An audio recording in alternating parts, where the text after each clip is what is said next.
2003, the year of Seven Nation Army, Crazy in Love, Toontown, and a cinematic masterpieces like The Return of the King and Spy Kids 3D.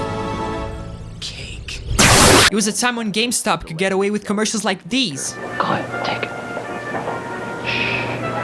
We had Zelda the Wind Waker, Simpsons Hit and Run, and Mario Kart Double Dash on store shelves, and even though Nintendo's GameCube wasn't doing so great in the console wars, they still had the Game Boy Advance going strong, a dedicated fan base, and amazing games. You know what else was popular? Emo.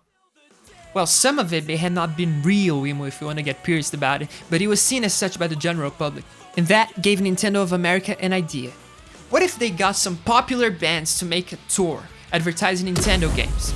And so, the Nintendo Fusion Tour was born, merging cutting-edge music with the hottest gaming technology. It would feature 5 to 6 bands, and at each stop, the lobby of the venue would be transformed into a miniature E3 booth, with kiosks where you could play the upcoming GameCube and GBA games. All of that accompanied by an alternative rock soundtrack blasting through the speakers. Every year they would market new games and consoles, displaying them in the booths and in video presentations during the concerts.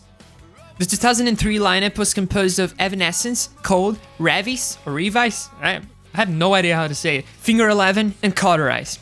Okay, most of these lean more towards nu metal and post-grunge, so not that emo. But we'll get there, okay? Evanescence had just released their debut album Fallen, which featured the unforgettable hit wake me up inside. I can't wake me up inside. Save me. The fans weren't the only ones having fun. It was also a treat for band members, who got to play the games on display while waiting to get back to the tour bus.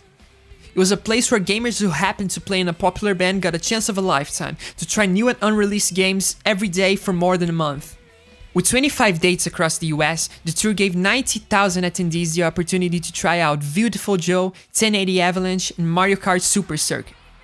It went really well, so well that Nintendo held the tour again the following year to market their new handheld, the Nintendo DS. This time reaching 37 cities, with headliner Story of the Year and supporting acts like Lost Prophet, Letterkills, Amberlin, Autopilot Off, and a little upcoming band called My Chemical Romance.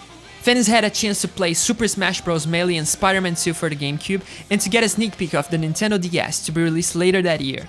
I find it interesting that the lyrics of most bands in the tour are somewhat dark and depressive when compared to the upbeat and family-friendly Nintendo vibe. In the words of Jared Butler from MyChem, I don't know how we feel about clashing with the Nintendo image. I think the closest Nintendo thing we come close to is probably Resident Evil. I mean, which just happens to be my favorite game, but yeah, it was really weird when they asked us. We were like, they know what the lyrics are like, right? And but they really just wanted bands they liked on it, and they really didn't care too much about like what that band, as far as image-wise, or what they projected. In 2005, the event had 45 dates and featured acts like Fall Out Boy, The Starting Line, Motion City Soundtrack, Boys Night Out, and the now infamous Panic at the Disco. While Brandon sang I Write Sins Not Tragedies on stage, you could try out Metroid Prime 2, Mario Kart DS, and of course, Geist. More than 160,000 people showed up to the tour, which was a great deal both for Nintendo and for the bands. Now, if I could go back in time and see one of these tours, I'd choose the 2006 one. Not only could you try out the Nintendo Wii for the first time, or play new Super Mario Bros. While it was still in fact new, you could see performances by my favorite band ever, Relient K. One of my favorite bands ever, Emery, my emo guilty pleasure, Hawthorne Heights, that band from that one episode of iCarly, and The Sleep End. I don't know that one. I know it's probably a personal thing, but man, this lineup's just perfection! I mean, how could you even imagine playing Wii Sports for the first time without hearing this in the background?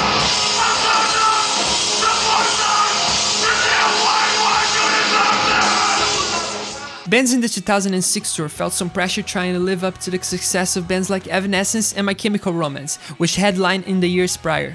There's definitely a lot of pressure headlining the Nintendo Fusion Tour. A lot of really big bands have done it in the past.